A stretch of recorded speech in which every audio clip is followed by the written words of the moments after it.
And then we got in a big riot that lasted like 45 minutes to an hour. Like, so, like in that riot, I got stabbed in the face and the head and the neck. Like it was a mean riot. Like it lasted forever. Like, you know, they started the riot off with stabbing me. That started the riot. And then we kept on in the riot for an extra 45 minutes to an hour, you know? That's the longest time, fool. I know. People don't think that though, but 3 minutes is a long time. no, but my lawyer, I only know it lasted that long because my lawyer brought it to me after in like a video, you know? She was like, hey, look at this shit. This is you running with a knife. And I'm like, fuck, no, that's not a knife. You know? I'm like, no, that's not a knife, you know? But, like, yeah.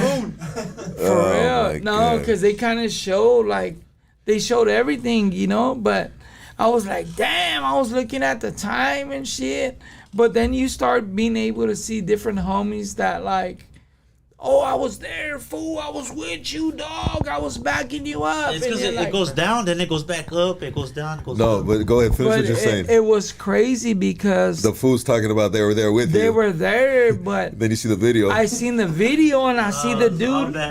Look, like I was. You see, there's just their feet underneath the bunk. No, fool, like no bullshit, like down the whole time? Like real shit. I was right here talking to the homie, right? And then I was waiting to get a visit. So I walked downstairs, I get on the phone, and then the black dudes called me. They're like, hey, let me holler at you, because there was tension. So when I go and I talk to the dude, like, we're cool. We end up shaking hands, and as soon as we shake hands, that fool stabbed me in the head and shit, right? Fuck. So I see the homie on the video. He's watching. He sees. He goes in the room and stays in there. And then he comes back out. He sees these fools are still stabbing me. And he goes back in the room. And then I seen the homie from Silver Lake. He came running over there out of nowhere with a motherfucking, you know, shout out to the homie Psycho from Silver Lake. Right. That homie ran up with a broom and shit and got it cracking, fool. But they were on me for like 3 minutes before anybody knew. So that fool, he was waiting for you to come back. Yeah, so it was kind of fucked up, but it was like a big ass riot, dog. That and I was leaking from my whole clothes were red, bro. How did you survive that? Well, it was just fighting, bro. You had to fight. I mean, how many more people came after that? Like, fuck, you were able to just stand up still. All the homies came after. It turned into a big riot after, but it started with like 3-on-1, which is 3 dudes against me.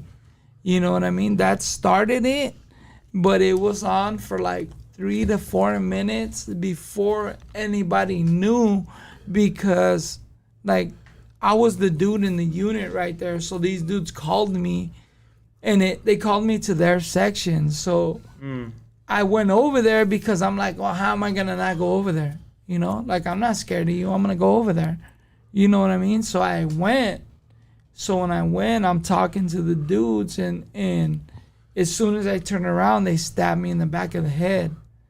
You know, so when they stab me in the head, I turn around and I start fighting 3 dudes. And 2 dudes are stabbing me and 1 dude is hitting me with a lock. So I'm fighting, you know, I'm just fighting. So we fight with these dudes, and then the broom dude came, right? The homie from Silver Lake came. But like before that, I'm fighting with these dudes. I just kind of like put my back on the wall so like no more people can come behind me. And then I chase some dude in the room, and I'm beating him up in the room. But I hear these dudes outside of the cell. I just hear them saying, hey, let's get that nigga in the room. And I'm like, oh, hold up. I'm that nigga in the room.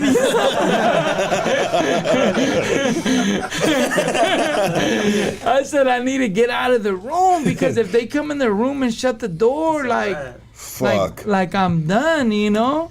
So I came out of the room and I started fighting with the dude that first stabbed me.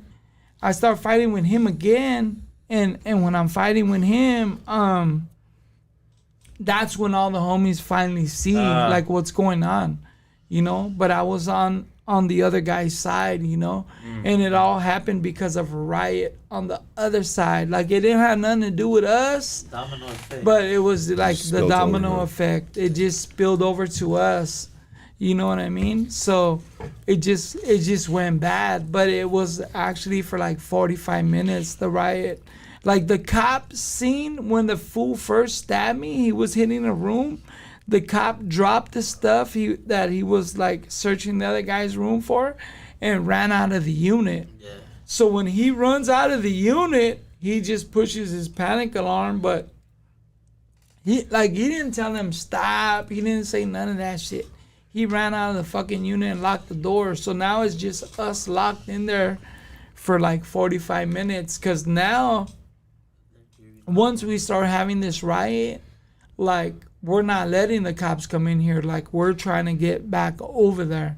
Like people start understanding what happened, and they see me walking like full of blood, and like everybody knows, like, you know, I was the dude right there. So everybody, like, you know, the paisas, everybody's trying to like, hey, what's up? What happened? Like, let's get it in, you know? But yeah, that shit went bad for like long time. And like, you know, people fighting for like 30 seconds, 45 seconds, understand that's a long ass fucking time. But when you get 45 minutes to an hour, that shit is long as fuck. You know, and like. So how did they finally contain that incident going on after that, right? They started shooting in there with the smoke canisters and the Telling everybody to get down and. No, they just sprayed it all up. So like they all had the mask on. Yeah. They sprayed us with all the different kind of fucking block guns, pepper sprays, and all that shit. Yeah. So like everybody kind of dispersed and like ran into different rooms and shit. And then they went room by room, opened everybody up. They called us out. Like, you know, I'm full of blood. They're like, hey, what happened to you? I'm like, nothing. What are you talking about? They're like, nothing happened to you? I'm like, nah, nothing. I'm good. They're like, you're good? All right, go back out there. You know? So then one of the lieutenants from the SHU came and he sees me just like, I mean, they got great clothes over there, you know what I mean? And my shit's all red, like soaking wet in blood, you know? And he comes, he sees me, he's like, hey, come over here. He's like, what happened to you? I'm like, nothing. He goes, fuck you mean nothing? Like, come on, we gotta come out here and see this medical and shit. Like, there's no way nothing happened to you. You know what I mean? So we went out there and yeah, they took me to the SHU. I was in the SHU for like 18 months after that shit. Like, because over there, usually, like, okay, like if, let's say an incident like that happens anywhere else, you get shipped out. Like, you can't stay there. But I'm still fighting my case. So they can't ship me out. You know, they try to send me back to San Bernardino County Jail.